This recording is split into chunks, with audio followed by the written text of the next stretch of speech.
स्वागत है आपका बच्चों। चैप्टर नंबर 15 जो है खाद्य संसाधनों में सुधार, और इसके आज हम पढ़ेंगे लघुत्तरीय प्रश्नों को इम्पोर्टेंट और साथ ही दीर्घोत्तरीय प्रश्नों के बारे में। और इसके पहले की वीडियो क्लासेस में हम लोगों ने इसके बहुविकल्पीय प्रश्नों को, जो कि महत्वपूर्ण बहुविकल्पीय प्रश्न थे, उनको और अति लघुत्तरीय प्रश्नों को हल किया है। तो चलिए बिना किसी देरी के, अगर आपने अभी तक उन वीडियो को नहीं देखा है तो उनको चैनल की प्लेलिस्ट पर विजिट कर सकते हैं, देख सकते हैं और अपना काम कंप्लीट कर सकते हैं, साथ ही उनको याद भी कर सकते हैं। तो बिना किसी देरी के आगे बढ़ते हैं। तो यहाँ पर इस चैप्टर में बच्चों जो इम्पोर्टेंट एक लघुत्तरीय प्रश्न बन के आ रहा है वो है आपका, और जो मिट्टी की उर्वरता को बनाए रखने के लिए खाद तथा उर्वरक का जो हम उपयोग करते हैं उसकी तुलना करना, या खाद एवं उर्वरक में अंतर लिखना।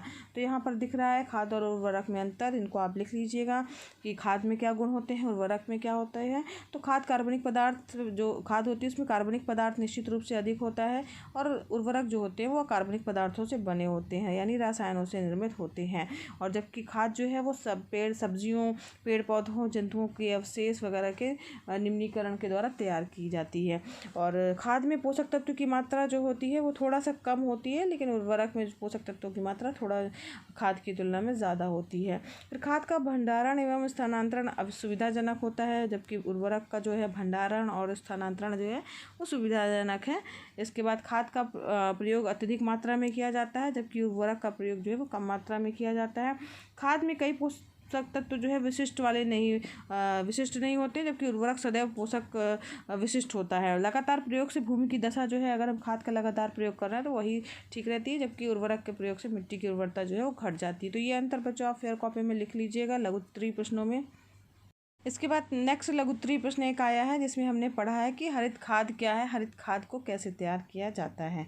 तो ठीक है, तो यहाँ पर देखिए ये किस तरीके से हरित खाद, इसका जो है किस तरीके से तैयार करना है। तो इसमें जो है जो हरित खाद है उसमें जो है प्रारंभिक अवस्था में ही जो कुछ पौधे होते हैं उनको, जिसमें नाइट्रोजन ज़्यादा पाया जाता है, उसको प्रारंभिक अवस्था में ही जो है वो काट दिया जाता है। पहले बोया जाता है खेत में और उसके बाद काट दिया जाता है, और उसको उन पौधों को वहीं पे गिरा दिया जाता है, जिसके कारण उनके अवशेष जो है वो ज़मीन में चले जाते हैं।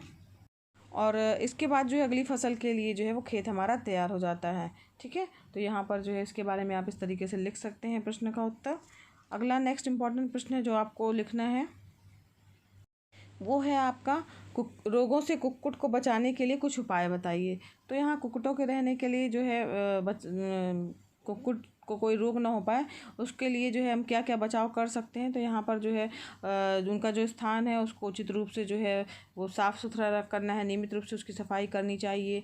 और स्थान जो होना चाहिए वो हवादार होना चाहिए, बड़ा होना चाहिए, प्रकाश वहाँ पर आना चाहिए। ठीक है, तो इस तरीके से होना चाहिए। उसमें जाले वगैरह लगे होने चाहिए। और साथ ही जाड़े के दिनों में ठंड से चिड़ियों को बचाने के लिए जो है खिड़कियों और शेडों की जालीदार जो है दीवारों को ढक दिया जाता है, ताकि जो है ठंडी जो है वहाँ अंदर प्रवेश ना कर पाए। इसके अलावा क्या है, उनको जो है इन सब से दूर रखना चाहिए, मक्खी, चूहों, बिल्लियों आदि से जो है वो मुक्त होना चाहिए। तो ये इंपॉर्टेंट प्रश्न था, उसको आप लिख सकते हैं। नेक्स्ट जो है आपका प्रश्न है वो है आपका प्रोटीन के बारे में, कि प्रोटीन क्या है, उसके विभिन्न स्रोत क्या हैं। तो यहाँ पर प्रोटीन जो है कार्बन और हाइड्रोजन, ऑक्सीजन व नाइट्रोजन के अत्यंत जटिल यौगिक कहलाते हैं। तो यहाँ पर उसके प्रमुख स्रोत में बीन, सोयाबीन, दूध, पनीर, ये जो है प्रोटीन के प्रमुख स्रोत हैं। इसके बाद बच्चों नेक्स्ट इंपॉर्टेंट प्रश्न है आपका जो आपको लिखना है फेयर कॉपी में, वो है मिश्रित फसलों के कोई दो लाभ लिखिए। तो यहाँ पर जो है इनके दोनों लाभ आप लिख सकते हैं। यहाँ पर अवयवी फसलों के संपूरक प्रभाव के कारण दोनों फसलों की उपज बढ़ जाती है, जैसे गेहूं और चना हो गया। और साथ ही दोनों फसलों को एक साथ उगाने से भूमि की जो उर्वरता होती है वो उसमें भी सुधार होता रहता है। तो इस प्रकार से इसका जो है लाभ है। नेक्स्ट इंपॉर्टेंट प्रश्न है आपका कि खाद क्या है और इनके प्रमुख प्रकार लिखिए। इंपॉर्टेंट प्रश्न है बच्चों। तो वे कार्बनिक पदार्थ जो बहुत अधिक आयतन में होने पर कम मात्रा में पोषक तत्व प्रदान करते हैं खाद कहलाते हैं। ये तो ऐसा नहीं है, तो कार्बनिक पदार्थ के से बने होते हैं। तो इसका निम्न प्रकार के होते, गोबर की खाद हो गई, आपकी वर्मी खाद हो गई है ना, तो वो उसके बारे में आपको लिखना है। इसके अलावा हरी खाद जो है, इसके बाद बच्चों हरी खाद वगैरह के बारे में भी लिखना है, तो ये सब आप लिख दीजिएगा। खाद के बारे में इसको पढ़ाया जा चुका है अच्छे से।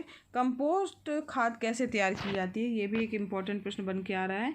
तो यहाँ पर देखिए, इसको तैयार करने के लिए 4 से 5 मीटर लंबा जो है और 1.5 से लेकर 1.8 मीटर चौड़ा व 1 से लेकर के और 1.8 मीटर गहरा गड्ढा खोदा जाता है और उसमें पशुओं का जो अपशिष्ट है, कृषि का अपशिष्ट है, घर का जो कूड़ा करकट वगैरह निकला है उसका अपशिष्ट वगैरह है, छिलके विलके हैं, वो सब जो है वो डाल देते हैं। और जब ये गड्ढा भर जाता है तो उसके ऊपर कुछ पानी डाल करके मिट्टी की एक परत को जो है लगा दिया जाता है, बंद कर दिया जाता है।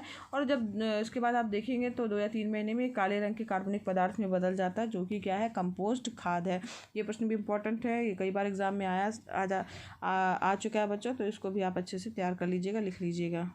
इसके बाद बच्चों लघुत्तरी के बाद दीर्घोत्तरी प्रश्नों की बारी आती है। तो यहाँ पर दीर्घोत्तरी प्रश्नों में प्रश्न आ सकता है कि अंतरा फसलीकरण जो है क्या है और मिश्र खेती व अंतरा फसलीकरण में समानता और असमानता को बताना है। तो इसका उत्तर देखिए आप दिख रहा है। उसके अलावा भी आप अपने मन से भी लिख सकते हैं। मिश्र खेती और अंतरा फसलीकरण को हम लोगों ने अच्छे से पढ़ा है, समझा है, तो इसका जो है अंतर आप लिख सकते हैं। तो ये दीर्घोत्तरी प्रश्न के अंतर्गत आ सकता है, तो आप इसका उत्तर लिख लीजिएगा। नेक्स्ट इंपॉर्टेंट प्रश्न है दीर्घोत्तरी प्रश्नों में, ये यहाँ पर देखिए अगला फिर इम्पोर्टेंट प्रश्न है, वही परंपरागत खाद और जो रासायनिक उर्वरक है उसमें अंतर। ये भी प्रश्न दीर्घोत्तरी प्रश्नों में ही आ सकता है, तो यहाँ पर इसका भी अंतर आप तैयार कर लीजिएगा। इसके अलावा बच्चों दीर्घोत्तरी प्रश्नों में बच्चों इसके अलावा पशु पक्षियों को रोगों से बचाने के लिए क्या क्या प्रयास करने चाहिए, या पशु पक्षियों को रोगों से बचाने के लिए मुख्य क्या उपाय हैं ना, या बीमारियों से बचाने के लिए, तो यहाँ पर जो है उपाय से संबंधित जो है वो प्रश्न आपका आ सकता है एग्ज़ाम में। ये भी एक इम्पॉर्टेंट प्रश्न है जो कि आपके दीर्घोत्तरी प्रश्न में आएगा। तो यहाँ पर स्वस्थ पशुओं से अलग रखना चाहिए, साफ़ सुथरा होना चाहिए, उनका जो कमरा है ना, संक्रमण रहित होना चाहिए। ये सब चीज़ें जो इसके सावधानियाँ उसको ध्यान देते हुए जो यहाँ पे पॉइंट दिख रहे हैं, तो आप पॉइंट को जो है लिख सकते हैं। और चैप्टर पढ़ते समय हम लोगों ने इस पर अच्छे से जो है इसको पढ़ा हुआ है कि क्या क्या हमें सावधानियों को रखना चाहिए। तो इस प्रकार से दीर्घोत्तरी प्रश्नों को आप लिख लीजिएगा। एक और दीर्घोत्तरी प्रश्न बच्चों एक और बन के आ रहा है, वो है एक उत्तम पशु आवास कैसा होना चाहिए, कौन कौन सी सुविधाएं होनी चाहिए, क्या विशेषताएं होनी चाहिए। तो यहाँ पर देखिए उसकी विशेषताएं जो हैं आप लिख सकते हैं, तो उसको भी हम अच्छे से डिस्कस कर चुके हैं कि कैसा होना चाहिए। तो इसको अपने शब्दों में भी आप लिख सकते हैं, कोई ज़रूरी नहीं है यही पॉइंट लिखें, लेकिन जनरली यही पॉइंट है। तो इस प्रकार से इस लघुत्तरी प्रश्न बच्चों और दीर्घोत्तरी प्रश्नों को आज हमने कंप्लीट किया इस चैप्टर के, और इन प्रश्नों को आप फेयर कॉपी में कंप्लीट कर लीजिएगा। अगर वीडियो ये बच्चों हेल्पफुल लगा हो तो लाइक कीजिएगा, चैनल पर नए हैं सब्सक्राइब कीजिएगा और साथ ही बेल आइकन प्रेस कीजिएगा ताकि आपको नए वीडियो का नोटिफिकेशन मिले। बच्चों मिलते हैं नेक्स्ट वीडियो क्लास में।